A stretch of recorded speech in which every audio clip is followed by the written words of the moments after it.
it's a noble profession, and I've been a teacher for over 30 years. I love kids. And being with kids is a great job to do, so that's who I am.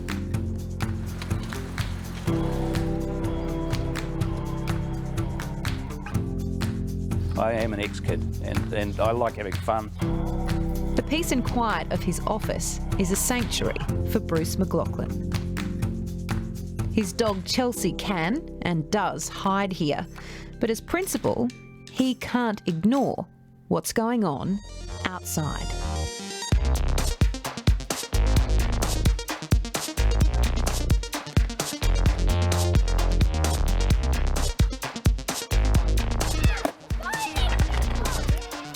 Here, on the outskirts of Auckland, students as young as 5 do whatever they want in the playground.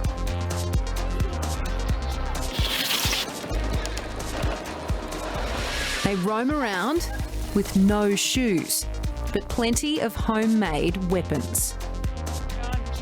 They climb as high as they can, and often higher. Not in secret, but blatantly. Proudly. These kids don't care who sees. And there's basically no rules. Yeah, there's no rules, basically. Before school, the kids make the rules. Wait, please! Yeah! But in the 2 40-minute play sessions after forced food breaks, anything goes.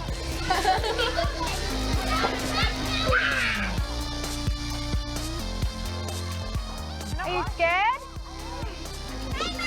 I'd be scared. You'd be scared because you might be too heavy. Oh, thanks. No rules, no limits, no problem for the principal. What do you call this, Bruce? Chaos? Yeah, organised chaos. Doesn't look very organised No. to me. This looks a mess, Rosie. To me, it looked dangerous.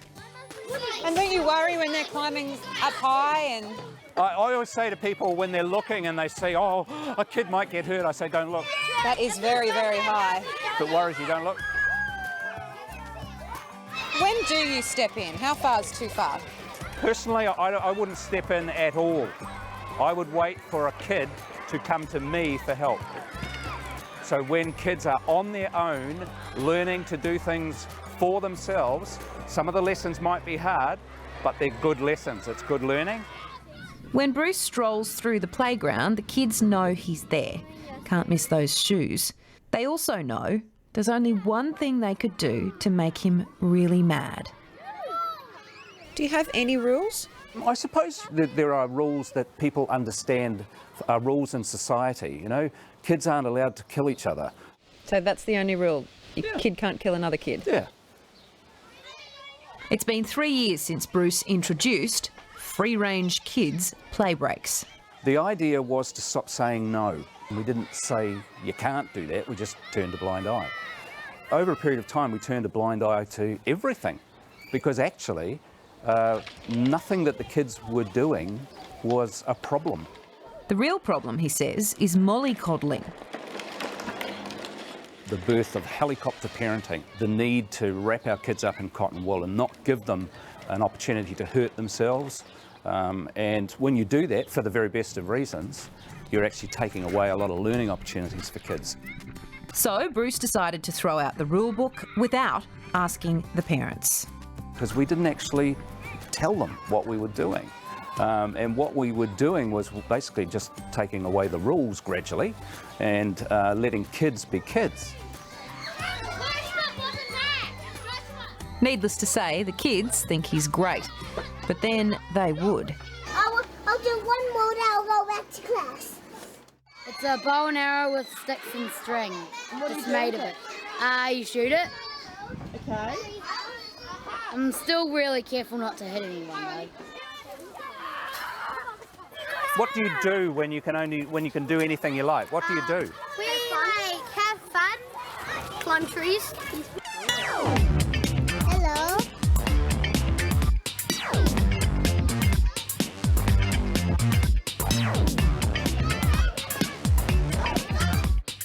Bruce pushed it even way past where I was willing to go.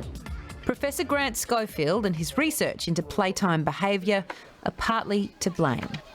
What began as a study of childhood obesity became an investigation into how kids play.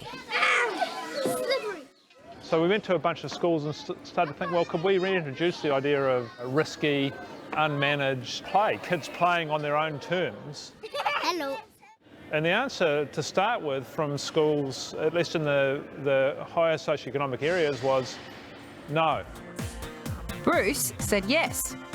Professor Schofield believes it will pay off because risk is good for young brains. So the bit of the brain that manages risk and controls emotion develops when you expose it to exactly that, risk and emotion. And this frontal lobe, prefrontal cortex in particular, is something that develops through childhood into early adulthood.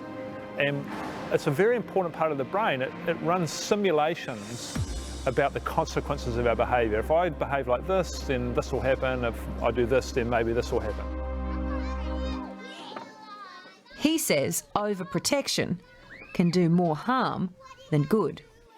They need this physical stimulus, and they're going to need it at some point in their life. You can do it when they're 8 up a tree, you do it when they're 21 in a bar, and that's a choice we're making as a society, and we're making that choice consciously. Still, it's easier to research free-range play than it is to embrace it and to enforce it. Bruce is walking much closer to the line than I am because he's a hairbreadth away from some kid hurting themselves and him being the villain. No, the number one rule in snorkeling. Remember, don't put your head down too far. You're going to fill your snorkel with water and breathe in water. Roy and Leda Waite have 3 boys, all students of Swanston School. Curtis broke his arm when he fell off his scooter during free play. Roy took him straight to the emergency room, then went to see Bruce. And he came in through the door and it looked as if he had a face like thunder, and I showed him to the seat and we all sat down, and he started off by saying, my son broke his arm in the playground last week. And I was all set to launch into an apology when he said, I'm happy that he's fallen off and broken his arm, as bad as that sounds as a parent. I was happy that he'd fallen off and learnt his lesson and hurt himself at school and so on. I just sort of went, wow, that's amazing. Curtis told me he was really relieved. He didn't want to be the reason the experiment failed. I used to hate going to school, now I just love it.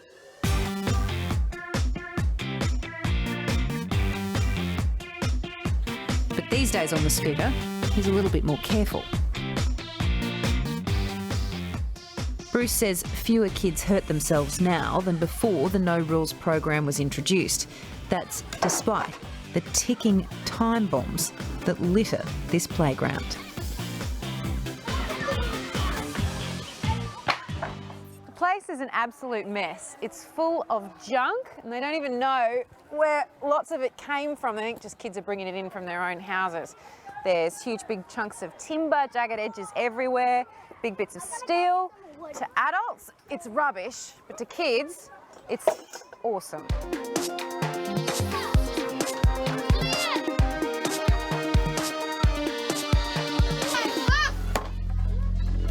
The possibilities are endless, and so are the risks. Do you enforce tetanus shots? No. I saw them hurt themselves. I climbed. I'm up here. I'm up. Whoa. I saw them help each other. Be careful, considerate, cooperative. No one was using iPods, smartphones or game consoles. They're not banned, but the kids seem too busy for technology. I gotta put it down. The bigger kids who broke up fights seemed to show up just in time. And as soon as the bell rang, they went inside, where the chaos was gone. They're focused on learning here because they have had a chance to burn off all that energy. They've done what they wanted to do, and now they come back in here and they focus on learning. This calm is proof, Bruce reckons, he's doing the right thing. And those are your choices. Concentration, he claims, is up, Incidents of bullying way down. Confidence sky high and injuries far fewer. The teachers took a while to get on board. And I kind of went, my kids are going to get knocked over, Bruce. This is crazy. This is crazy. Just crazy enough to work. In New Zealand, we do things perhaps a little bit differently. I think we like to ask for forgiveness rather than permission. So we just do it. It's much easier for schools in New Zealand to test radical ideas.